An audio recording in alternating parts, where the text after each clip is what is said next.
Good afternoon. I'm Dara Bunjon. I'm the food enthusiast here at J Moore Living. I'm a food writer, food stylist, PR maven, and a frustrated baker. Those of you joining us live, drop your comments and questions for my guest or myself into the comment box, and I will check from time to time. You'll see me turn my head and be checking in on that.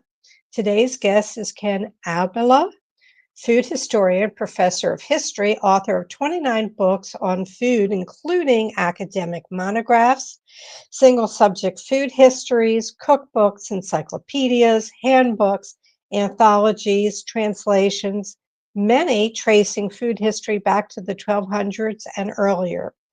Now he is working on the Atlas of Fermentation. His most recent cookbook is Opulent Nosh, a cookbook for audacious appetites. A true Renaissance man with a pottery kiln in his basement and carving utensils out of wood, spoons specifically, but I saw that he took bamboo that he had growing and he made that into a Japanese serving set. Before I forget, here's the book Opulent Nosh. Let's bring in Ken. Good morning. Good morning, Ken. Thank you. I need to tell everybody Ken is over in Stockton, California, Right. and it's early morning for him. It's 10. I Other than doing the show today, I know you have the day, you're not teaching today. Other than the show today, what's on your plate to do? Oh gosh, I have more writing to do. I'm about to start the chapter on Southeast Asia in my book on fermentation, and I know very little about it, so it's going to be an adventure. That's the fun of writing is you discover new things and you think about things in new ways. And I have found fermentation I've been doing for a long time. Actually, I've even got a Facebook group on fermentation for many years, but I've never really thought about it in the larger scheme of life on Earth, being dependent on bacteria and microbes kind of are the recycling agent. Bacteria and fungi basically take living matter, transform it into the soil feeds the plants feed the animals feed the other animals. So it's really, kind of essential. And we don't think of it as being so. I mean, there are ancestors literally, but they're also inside of us. They say the cells of the in your gut microbiome outnumber your own cells. So I think that I've kind of been led into this weird philosophical space where I'm really thinking about how we have always thought of ourselves as self. This is me, this is my skin, I end here in this contiguous border, and everything outside of me isn't me. There might be bacteria on my hands or somewhere, but it's not inside of me, but in fact they are. And in a weird, it's I'm not a person of faith at all, but in a very weird sense the self is an illusion. This is not, we're inhabited by them, we depend upon them, and they're everywhere. So this whole idea that we should just, eradicate all of bacteria and germs because they're going to kill us, and so sanitize your hands, sanitize your counters, don't let, sanitize the soil, take antibiotics, feed them to the animals. I mean, it's really a terrible idea. We're finally figuring that out. So that's the exciting thing about doing this. So fermentation is a very important part of the cycle of life. Right. And fermentation is really just our way of controlling the bacteria to do what we want, so they're not causing complete breakdown, but they're breaking down complex starches into sugars that are fermentable. They're breaking down certain flavors that really we wouldn't taste unless the glutamates were out there to give us that umami flavor. So things, I mean, just stop and think of the best tasting things on earth: bread, cheese, wine, charcuterie. These are all fermented. Soy sauce, sake, mirin. And anything is. I think the best things in the world, my favorite things, definitely are fermented. Pickles. Okay. Yeah. Being the history professor, it was very hard because you taught on Thursdays. And I've been trying to schedule you on the show. And I think we had settled on a December date. And then you said, Could we reschedule? I've just been asked to be a speaker in Antwerp. What So, was the subject in Antwerp? Tell me a little so bit about that. this was among the strangest experiences of my life for a couple of reasons. One, the subject I know very well. It was about fasting regulations in the Reformation era. And I actually had to go, I wrote out most of what I wanted to say. A lot of it was in my head, but I needed a good outline to sort of, and I Right. needed some quotes just to, and excite people. And so I went back to notes that I made about 15 years ago. And I opened up my notes and I look at them and I say, oh my gosh, not only did you take the quotes down, you took your notes in Latin. And so I had to like, I just thought maybe it was quicker or easier to do that. So it was a dumb idea because obviously I'm rusty now. So I had to like warm up and figure out what I was saying and get some quotes. So anyway, I wrote this thing. They had invited me for one day. So to get from California to Antwerp, I had to go to Munich, then fly back to Brussels, then take a train to Antwerp. And so it took 24 hours at least. I spent one day there. And I had the morning to myself. Went to the Plantin museum, which he was one of the greatest printers of the 16th century, and they had his original presses and things there. It was just one of the best museums I've ever seen anywhere. It was great.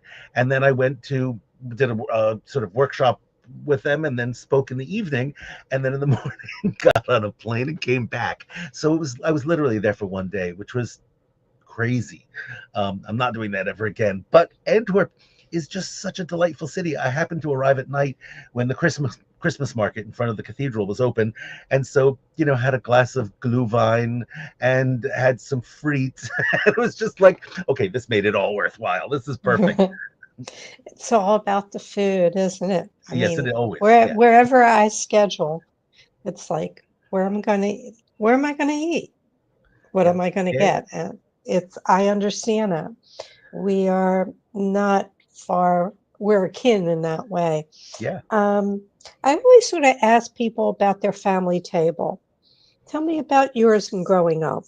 Oh gosh, well, growing up was sort of unusual. My father's side of the family were all food obsessed people, very large people too. And my grandmother did all the cooking. She came from Smyrna or Izmir in Turkey, and Sephardic, cooking. So it was very much, like Greek, things like spanakopita and feta cheese and olives. And so I've got Mediterranean in my blood, and Right? love that food most of all.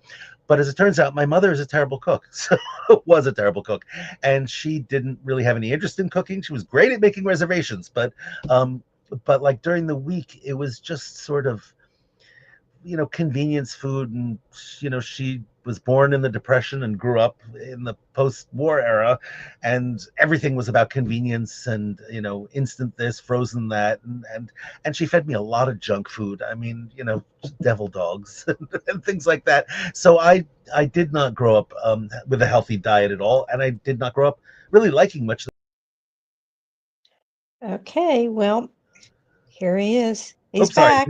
Sorry, I don't know why I disappeared there. So I grew up eating a lot of junk, and when I got to college, I said, A, I am cooking all the time, every day if I can, and I did. And B, I am sitting at the table with everyone. I mean, I had this weird thing that my dad commuted into New York City. He designed clothes. And so he didn't come back till like 7:38. My mother thought, oh, I'm not going to make him wait for dinner. So I used to eat around 5 by myself with a TV tray, watching Gilligan's Island, and in the living room, which was terrible. And I would just, it was very alienating. So the only rule I had with my kids growing up was that we must eat as a family. Otherwise, do whatever you like. I don't care. You'll figure out what to do. I'm not giving you all sorts of random arbitrary rules, but that's the one thing we'll do. I will cook whatever you want. We have to sit down as a family. And it worked, I think. Okay, there's a question for you. Sure. If you could eat just one fermented vegetable other than cucumbers, what would it be? Ooh, I really like Japanese tsukemono pickles. They do one that is narazushi, or no, I can't remember now what it's called, kazuzuki, which is put into sake lees, and sometimes they'll do eggplant and I'm not even sure what else goes in there, but the eggplant gets this lovely sort of chewy texture. It's a Japanese eggplant and takes on salty and aromatic. And I think that's my favorite one. Favorite pickle Okay. vegetable. Yeah. All right. Um, so we once, you must have been a very curious child, were Um, you? I was a weirdo. Definitely, I did mostly theater when I was young. I mean, that's all I was really interested in. But I think I've always had an interest in food and cooking in some weird level, because, well, when I went to summer camp, for example, they would give us one day a week where we didn't eat in the mess hall. They would give us hot dogs and hamburgers and those big, rectangular things you put over an open fire, and say today is camp out day, and we got to cook, outside. And so inevitably, I would be catching fish, picking wild onions, doing all sorts of things just so I could have fun cooking. I got a little pot, so we used to make birch bark tea. So I think I used to make wine out of blueberries when I was like 8 years old. So I think that there's always been this do-it-yourself thing in my blood somehow, that I always was interested in cooking, and just never really occurred to me that I could do it physically all the time, and that I could make it the subject of all my research and my teaching and my fun. And so basically everything I do is about food. Even the pottery and the spoon making is ultimately about food. Right. I was fascinated. You've done some single subject uh, books and pieces, beans, a history, International Association, um, IACP Award for Writing. And you said of beans that there's a social stigma. Mhm. Could you Yeah, well, elaborate on that? the thesis of that book is basically that, in cuisines where there is access to a lot of meat and where there are sharp social distinctions, the people who can eat meat generally do, and the people who can't need some other source of protein, and they turn to beans because they are really healthy, they're affordable, they've got tons of protein. And that in those cultures, beans get this social stigma as being food of the poor or working class or whatever. And I could show you, European cultures, that's the case. In Britain, beans on toast, even though it's hand canned Heinz, on toast, wealthy people have meat, working class people eat beans. So that's across most cultures, except in places where meat isn't at the center of the cuisine. So in Mexico, everyone eats beans. In India, everyone eats dal, because there is, even though there's social stratification, meat isn't at the sort of center of the diet as a symbol of status. But that book was really kind of a weird accident. I have friends who have written really, really classic books, single subject books on food. Betty Fussell did the first one, really, on corn. My friend Andy Smith did a lot of them, and I thought, I better pick a subject before there's nothing left, because I need to do something. And I wasn't really, enamored of beans in particular, but I thought, what is a something that's really lowly and not, people don't think of as being important historically, but in fact it is very important, because when you think about any culture, there's a grain and a legume that go together as the central block of the culture. So it's wheat and fava, chickpea, lentils. In the Middle East, it's rice and soy. It's corn and all the American phaseolus beans. So I thought maybe I could get a book out of this. And what the sort of working trope through the whole thing was that I described each bean, anthropomorphized them, talked about them and their character, and what they were like. So soy became a little Cinderella, the tepary bean. It was kind of a silly way to go about it, but the book did People very liked well. it. Yeah, people liked it. It won an IACP award, so that was fun. It has been just translated into Chinese, which I'm very excited about. But I still haven't seen a copy. I keep writing to the publisher and telling them, please send me a copy. But it'll get here eventually, I guess. I I I jumped to that, but I want to get back to I went to single subjects because you are writing a book, somewhat, or there's a process about spoons and pottery and Mhm. food. Is there not a Yeah, book in the works on that? there And there is. I took a short hiatus last semester to write this fermentation book, which I'm almost done with. I have one chapter left, really. But it's what happened is I was walking in my front yard, and there are two little olive trees that I planted there, and one of the branches was growing out over the sidewalk, and I thought I better just trim this. It's in people's way, and cut it off. And then I thought, this is really nice wood. Don't people make things out of this? I should. So I took out my pocket knife, started carving it, and ended up with a truly ugly spoon. I had no idea what I was doing. And I thought maybe I'll just figure out what I'm doing. And then it occurred to me, there's wood all over the place. People trimming their trees, the tree service in the park, on campus, along the levee. There's tons of wood that gets chopped up and used as mulch, basically. And so I thought maybe I'll buy the proper tools. It took me actually a long time to figure out that you need a small axe. That's the main tool that you use. And so I got a really good axe. I had someone in Britain make me a magnificent knife. I have some hooked knives. Not a whole lot of tools involved. And I took the long, deep dive into this, and basically just, gosh, I'm almost at about 400 spoons. So it's a lot of them. Actually, I have one. I usually have one in my pocket, but there's one that I carved. I don't know when, right. but this is just a little hand spoon. And But yes, there's a book in it. Is eventually about the way spoons and pottery and recipes should go together. It's a sort of a craft aesthetic book. No idea who's going to publish it. But I have a question. yeah, Well, sure. I have a lot of questions about spoons and carving. Do you put any oil on it? You Yes. know, Yeah. So what what so so normally there is a stigma against sandpaper in the spoon community. I don't get it, honestly, because I do 99.9% of the carving, and then I smooth it out with some sandpaper, going from a rough grit down to about 3,000. So it's very, very smooth and shiny. And then what I do is I burnish it. So I take a stone that's highly polished, and I rub along the whole thing to make it look nice and shiny and smooth. It aligns the wood fibers. And then I rub it with walnut oil. You can use linseed, you can use tung oil also. Um, and that those polymerize. So you put them out in the sun. I put mine on the windowsill. I leave them there for about a month, maybe, and then the shiny surface is there permanently. What you can't use is olive oil that washes off, or it goes bad actually.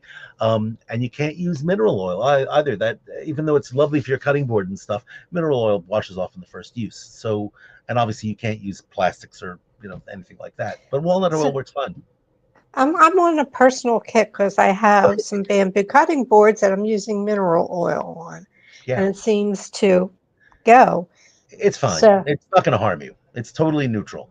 Um, but I think bamboo is a weird thing. I mean, bamboo is my favorite plant in the world, but it is the way they make those things is they actually cut sections of the bamboo. Remember, bamboo is round, and they put them under incredible steam and pressure to make them flat, and then they align them and glue them together and everything. So it makes a decent. I think it makes an okay cutting board, but I like a real slab of wood, like a big hunk of oak or walnut or okay. something that it's just a personal preference. But bamboo, you can make into anything, chopsticks or I was whatever. just curious. I was gifted beautiful utensils. I thought it just in case we were going to talk about it. Yeah, so you know how they do those. They're each is a piece of wood that's dyed. Then they're pressed into a long plank, glued together, and then sawed with a machine through to get those different layers of color. So for what people who are do Sloyd, Slojd is a Swedish sort of design thing.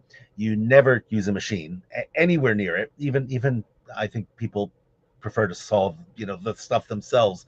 uh, you split with an axe. You cut everything with a small I use a small Swedish axe, and the result is you get a kind of subtlety of shape and form that is impossible to replicate with a machine. I don't know whether you can see the dip in this, the way the handle sort of curves back, and it takes a lot of practice. Let me tell you, it's 1,000 hours, if not more. It took me a long time to make ones that work, but now I can sort of respond to the way the wood twists.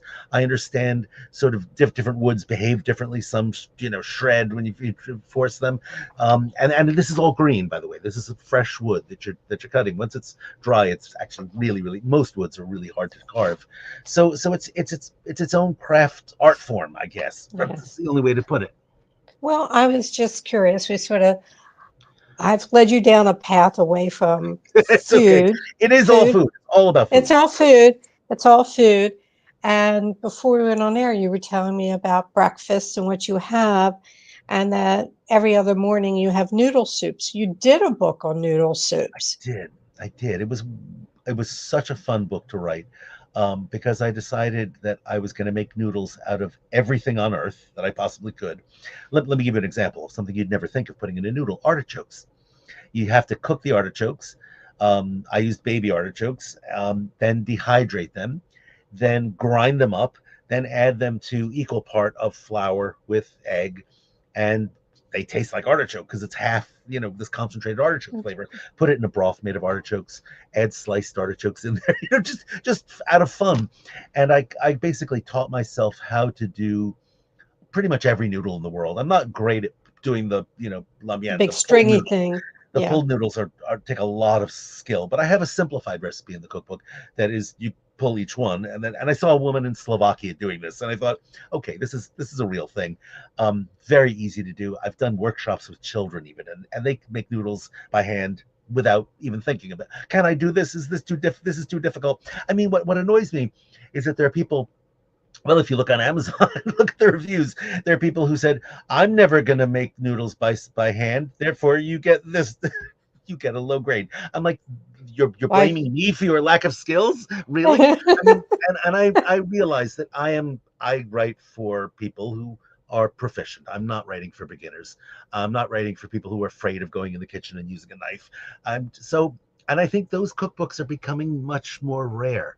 There are great authors out there who really can teach people basic skills, and I think there's a great place for those books, and I love them. But it's rarer to have people who really can write a cookbook that's still going to interest someone like me. You know, um, there are great ones, but I'm not I'm not writing for the masses. I'm sorry. So Okay. you know, Another question for you. Have you made noodles from kimchi? I have many times. Yeah, in fact, the same technique. I made the kimchi first, then dehydrated it, then ground it up, then put it directly into the noodles. But if you don't want to put that in the noodles, that makes a great flavoring powder. You could do it with pickles. You can do it with any. In fact, I did a whole salad of noodles where I did that with the carrots and the cucumber and the lettuce and red cabbage, whatever it was, and made each one into a separate noodle, and then combined it into what was a salad noodle dish. So, those were so much fun to play with. And there are extruded noodles you can do by hand with starches, with potato starch or tapioca or rice. There's sliced noodles. You have a big blob of dough on your hand, and you Right. shave them off with a. I mean, there's endless types of noodles, which is great. Well, in looking at some of your social media, you tend to be, I'd say, mixing cultures with your taste for what you want to eat. An example, a rye taco with chopped liver and gribbiness. Yeah, well, that's a little nuts, but it's I'm not. I People say, people have a fusion is a bad word now. Because it was done in such a forced, artificial way, and I think sometimes I do that. I'm guilty of that, but once in a while, the things really come together in a way that you think, well, why did no one think of this before? Let me give you an example of my breakfast this morning. So I was just sort of, I didn't have to wake up very early, but I thought I feel like cooking, but I'm sick of sandwiches. I'm sick of making noodle soup. I'm sick of I made okonomiyaki the other day, which was very good, and it dawned on me, oh, matzo brie. You know what matzo brie is broken up matzah, soaked egg goes in, and it's either made as a big pancake or it's made scrambled up. I like the scrambled up version better. And I thought, okay, what do I have in the fridge? I have turkey. I have some Monterey Jack cheese. I have a little mustard. I have some capers. Just throw them all Bacon. in. Put them in a pan. Bacon would have worked great too. Toss them up. Now, any purist who loves matzo brie is going to go, "What are you doing, you crazy person? How dare you defile our dish?" Well, you make it the way you like. I'm not selling this or anything. I'm making it the way I like, and it was so good. It was just like this delicate, savory. Yeah, it's a great dish either way, but with turkey is great. I was going to bring up the okonomiyaki, um, which you did. There's a history to that Yeah, from Hiroshima, isn't there? yeah. Well, there's two different kinds. There's one in Kyoto which doesn't have noodles. The one in Hiroshima does have noodles. I like the one without actually. I think the noodles just kind of confuse the whole dish. But the one I do like the classic, which is cabbage and sometimes bacon, things like that. But I had this idea. Now I'm thinking, what did I put in? I put in bacon. I put in salmon. I had a piece of salmon.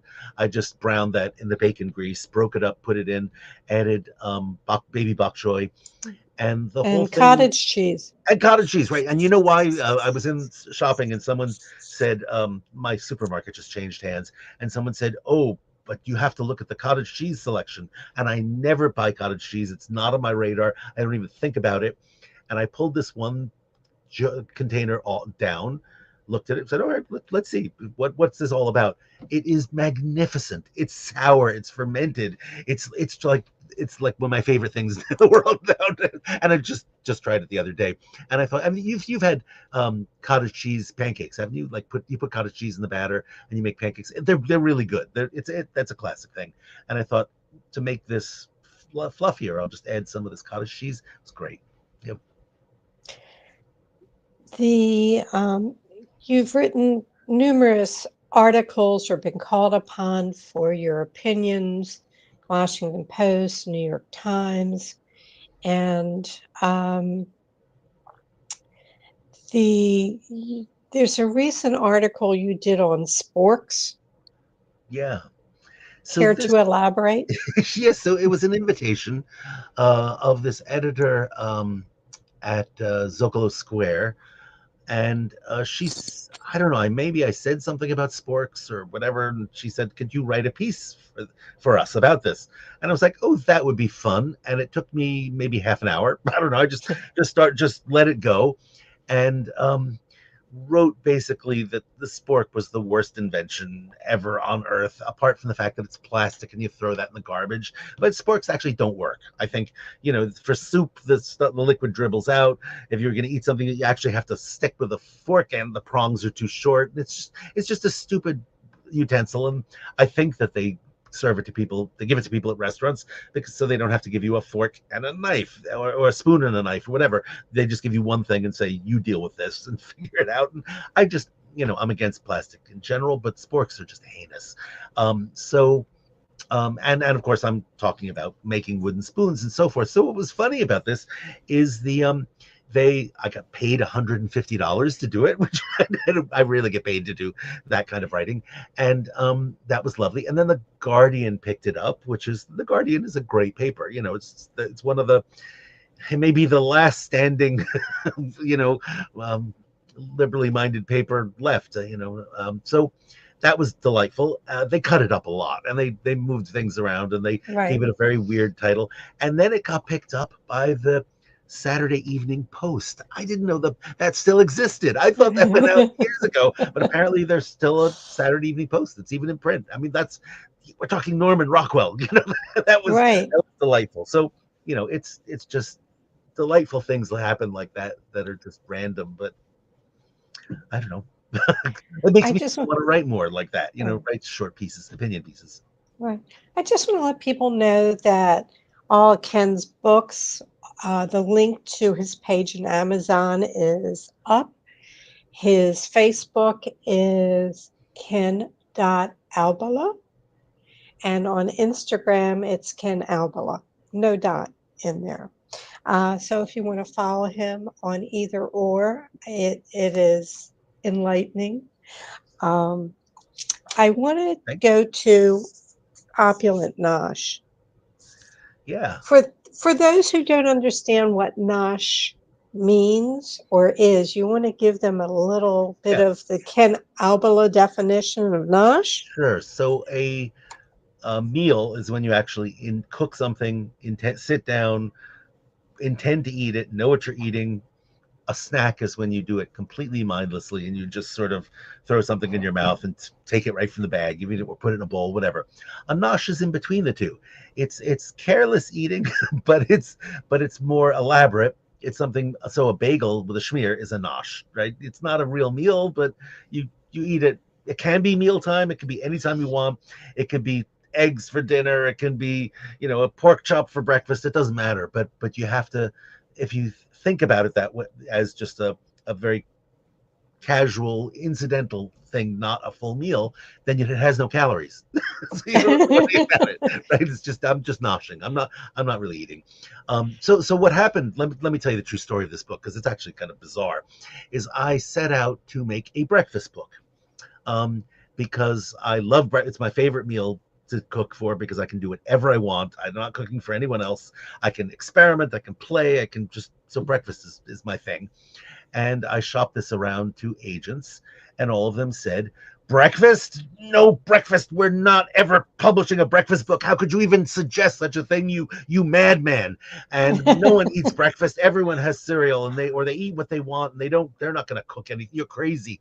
And I went through, you know, uh, agent after agent, and I hate agents. Let me just be frank about that. I think they're terrible people, um, and I don't have one anymore. So um, and I think what happened is I said, all right, I'll publish it myself. Let's see what happens. I have friends who've done this. Amelia Saltzman did a great job on this. Um, Hank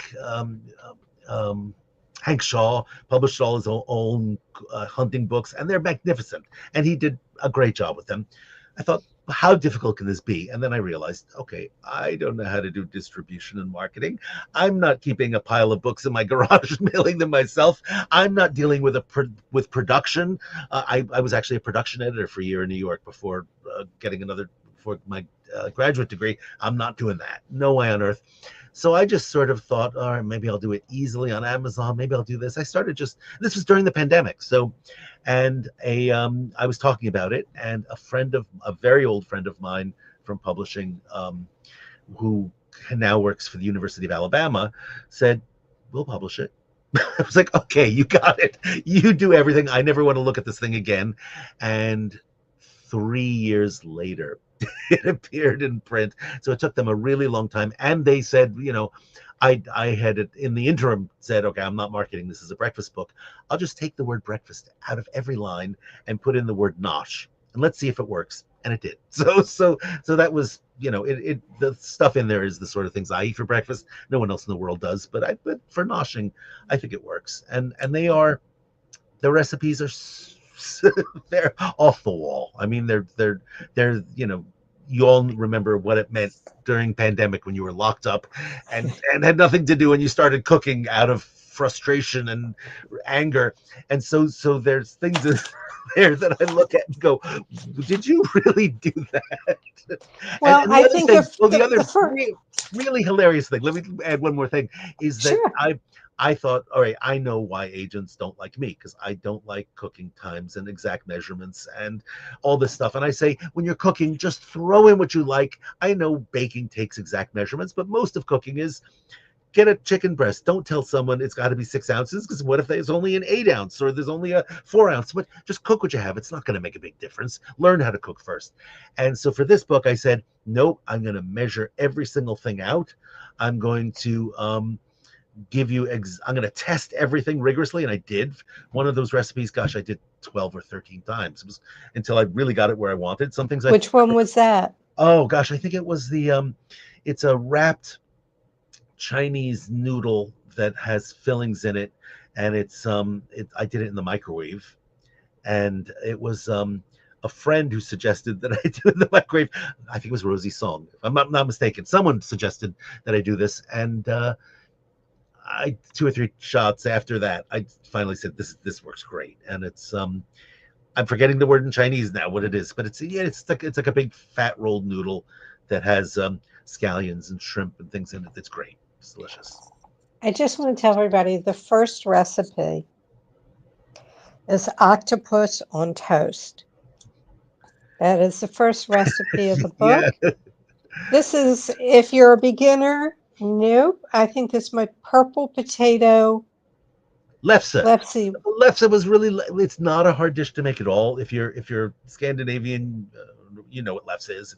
It's actually really easy. The only thing I did was add purple potatoes, so it looks really really weird. But no, that's pretty standard dish.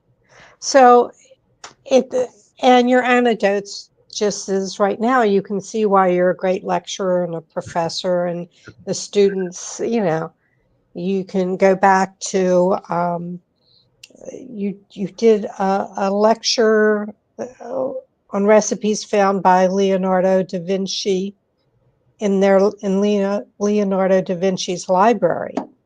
I don't remember doing that, but okay. What was the most interesting recipe, or what recipe there surprised you?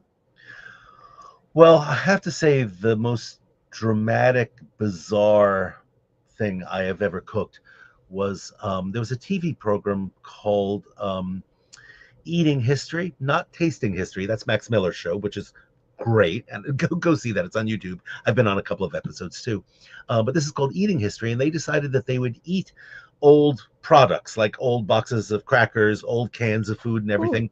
And they asked me for help on this, and I said, this is a really bad idea. Someone's going to get sick and then, or die or whatever. That you can't. This is a stupid stunt that people on YouTube do to make a whole show out of it is really dumb. Why don't you let me give you some old recipes and we'll cook them, and that will be fun. I know these cookbooks and I'll translate whatever needs to be done. And they were like, well, that may be a good idea, but no, we want something more dramatic, more off the wall. And so they suggested moose nose jelly. And for one of these episodes, I did 3 or 4 maybe. And I said, okay, I am not afraid of anything. I wrote to a friend of mine who lives in Saskatchewan. Actually, she saw it and said, we have a moose head in the freezer. Do you want me to send it? And I'm like, yes. And they paid about $250 to get this thing shipped frozen. It arrives in my house in an enormous, how big a moose's head is? I mean, this was enormous. We took it in the backyard. They filmed this for a TV program, and I showed them how to remove the nose from this. We boiled it outside, made a gelatin out of it, which is not hard to do. It actually tasted fine. It tasted kind of beefy. It was lovely. I put it in a mold, and of course they had enormous cameras and shots from every angle and zoom lens and everything. And the moment the guy was about to eat it, you notice that there was a big hair sticking out of the jello that had remained even despite straining it. So they ate it up. It was great. And it was, as frightening as food gets, I think. The fun part about this is the skull I gave to my next door neighbor, Paul, who is a biologist. He collects skulls. He put it in the ground, and I think it's in his basement now. So the moose did not go in vain. There was no waste. Waste at all. It was all recycled. Yeah. And then we Absolutely. ate other parts of it. Actually, we ate the jaws, the cheeks, which were lovely. Right. Okay. You also, this sort of fits into your great gelatin revival, savory aspects, jiggly shots, and outrageous desserts. Because that was a moose head jelly. I did use that recipe in there, yeah, and use the pictures from that event. That book was another very strange history. I did it on a dare. Someone asked me to look on Facebook and take a look at the group called Show Me Your Aspects. And I thought, no, I'm not doing that. I'm just not. I don't like Jello. In fact, it's one of the few foods I wouldn't eat as a kid because I told my mother that I found out where it came from, and it's made of calves' hooves. And my mother used to make this dietetic Jello with different layers and Cool Whip, and it was just vile, absolutely vile. I just told her I'm not eating Jello ever again. I know what it's made of. So I had no experience with Jello at all. And this person asked me to look at Show Me Your Aspects, and I thought this is fun. These people are cool. And I made one. I think my first one was ouzo, the Greek liqueur, put into a Jello form with some hummus and pita bread or something like that. And it looked really stunning. It was fun to do. I did a third one, then I did a fourth. And those people sort of loved what I was doing for whatever reason. And with no experience, I became a Jello guru, I guess. Aficionado. Totally Just to, accidentally. And just to, yeah, to let people know, there was one Spanish sea urchin, eggs in vodka and tonic jello with black garlic, yogurt, baby corn, grapefruit, broccoli rabe on a Japanese rice cracker. so I obviously kept pushing and pushing and making everything more and more crazy. And actually, the one that got the most, there were two that got a lot of attention. One was a whole baby octopus set in Jello. All of them had alcohol, incidentally, but the way it looked was just terrifying, and people loved that. But the one that was a BLT set in a martini Jello with a slice of lettuce and tomato and bacon set inside of it, and with an olive and a toothpick in the middle. And people were just outraged, terrified, fascinated.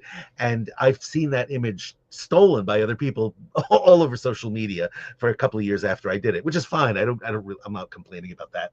But it was such a fun book to put together.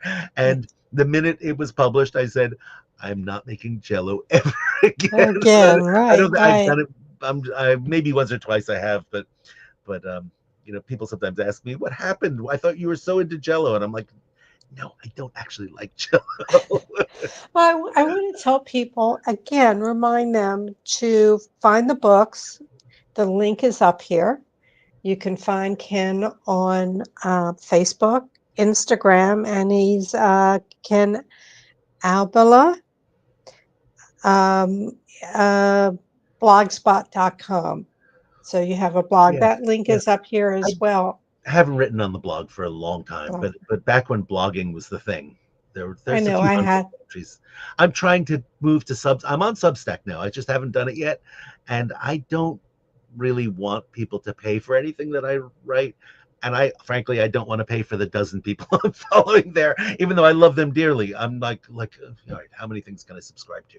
Um, I have to admit, I am a complete um, um, podcast addict. I love podcasts. I listen to about a dozen regularly.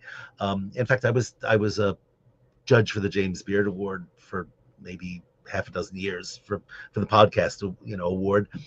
And so I love being on podcasts. I've always wanted to start one myself, and I just don't have the technical skills, and I don't, mixing and editing is something I absolutely can't do. And then I realized I have a full-time job already, so it's a full-time job. It's so It maybe when would I have, retire, I'll yeah. start a podcast if that's still hip. I don't know. Well, you have to find you can do live, which we're doing. Yeah. It doesn't get edited. So anytime I screw up or say something incorrectly, which is quite often, is there for perpetuity. In all So honesty, I prefer it that way. I think when something is over edited, it sounds it. You can tell. I mean, not just because you're chopping sentences and things, but I think the whole flow of a conversation happens when it's live and uncut. I prefer it. yeah, I can keep talking to you. There's one thing I want to hit before I get to my final questions. Food and beverage trend report came out, said brown sugar will be the flavor of the year. What you think? I am surprised. I don't follow trends really much at all. I'd be surprised if sugar in any form had a heyday just because people are trying to avoid it so much. If you had said date sugar or palm sugar or something like that, it's going to be the hot new trend, I'd say, yeah, I'll buy, okay. But brown sugar, I don't know. I don't know where they're coming from there. That's a surprise. Yeah, okay. I'm just, I look at things or, this comes in, that comes in, I make a note, whatever. Yeah. I was at Yeah, last although week. sometimes I'm very surprised at what people eat. I mean, I've got this semester I've got three classes, which is I mean, it's every other semester I do, but they're all Monday, Wednesday, and Friday from morning till late in the day, and I thought this semester is going to kill me. It's just so physically demanding, but it's turning out we're only a week and a half into it. It's turning out to be so much fun. I have a food writing class, and these are 17-year-olds, freshman seminar. This is their second semester in college, and we did we're doing restaurant reviews, and so I don't know what 17-year-olds eat. A lot of it's surprising, but they're surprisingly sophisticated. I mean, they have interesting things that they've eaten, their family, and they all interesting backgrounds, and I'll be really interested to see what they write tomorrow. But we read the most scathing restaurant reviews I know of. Pete Wells, when he took down Guy Fieri. We read Jay Rayner take down this restaurant in Paris, which was he literally obliterated them. So I'm thinking tomorrow we're gonna have a lot of fun. That's all I can say is that you've been talking about books and everything. I wanted to just interject that I have a full teaching schedule. That's my job. So it's and when it's a ball, it really is fun. Okie dokie. I mean, I can keep talking. I just find, and maybe you do too, after a certain amount of time on a podcast, people fade off. I listen to it more in the car and I'm doing Yeah. things. No, I do when I So, walk. I walk in the morning. So yeah. podcasts are on. In fact, this morning, I don't know if you know Spilled Milk, but that's one of my favorites. I love them. And they just did a segment featuring me, which is hilarious, talking about licorice. Unbeknownst to me, I just wrote a letter.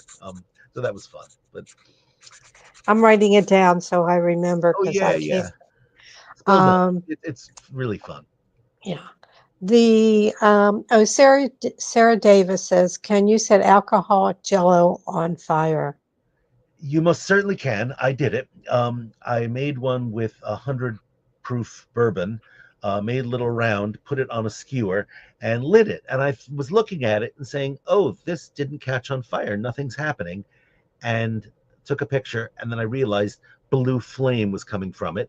About a few minutes later, it started to drip molten jello on fire onto the floor. I was outside, thankfully, but I'm really glad I didn't go to bite it because I would have been really, really upset. But Yeah. yes, it absolutely does catch on fire, but be careful with it because Yeah. you can't see the flame, weirdly enough. Well, since you love podcasts so much, you're invited back anytime if there's something Thanks. you want to come on. You just know I'm always Thursday at 1 p.m. if it can fit in your schedule. I'd love to have you back. All right. So, my questions at the end of the show. Okay. Best advice you give to your 18-year-old self? Oh, I don't know. I don't know. Was I supposed to think about this ahead of time? Uh, I don't know. I would say do exactly as you did. Don't listen to what anyone says and have fun. I think Okay. I did. Maybe have more fun. Maybe live a little more wildly. I don't know. I was pretty straight and narrow in college, but I don't know. Okay. The best bite you've had all week? The best bite. Ooh, it's really going to sound simple, but it was tuna, um, yellowfin tuna from Genova out of a can with Hellman's mayonnaise on a sourdough that I made, which my sourdough, I named my sourdough. So this is Eulalia is her name. So, and she's been really erratic, and the real Eulalia was crushed to death. She's a martyr anyway. So I don't know why she's so erratic. Sometimes she'll overproof, sometimes she won't rise. This dough I made a little wet, so it's flat, but it really has great flavor, and the texture is wonderful. It's nicely aerated with tuna. It was pretty good, and cheese on it, melted. Okay. So 2 points. Okay. Eulalia was the name of my late mother-in-law. Oh my gosh! Wow. And I had 2 points. It's a beautiful voice, is what it means. Right. Oh, I know what. That you people called on you during COVID about everybody was into baking sourdough and doing Yeah. starters.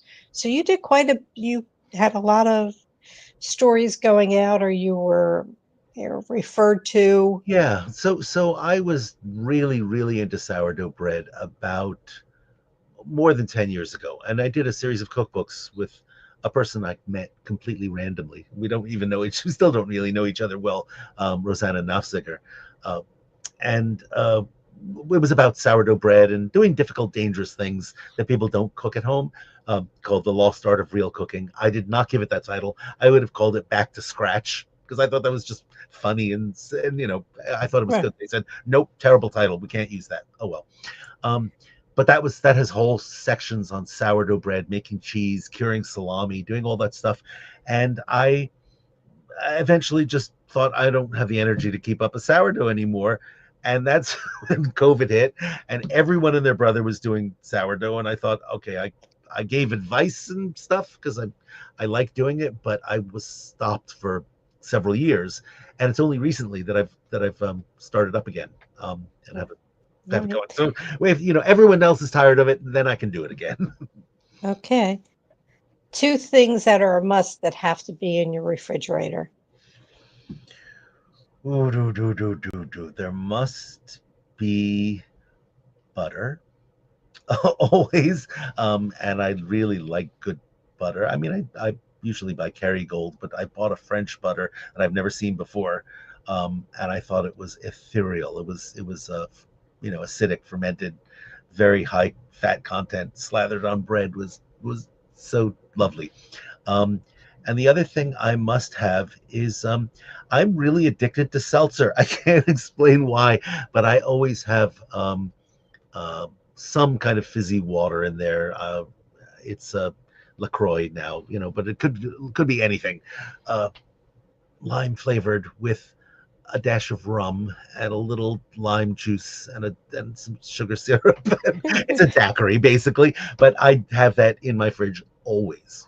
It's Okay. my thing. Coming home from work, a good cocktail makes the world seem brighter. I guess. Okay. Yeah. Okay. Your ultimate culinary fail. Oh, I fail all the time. um,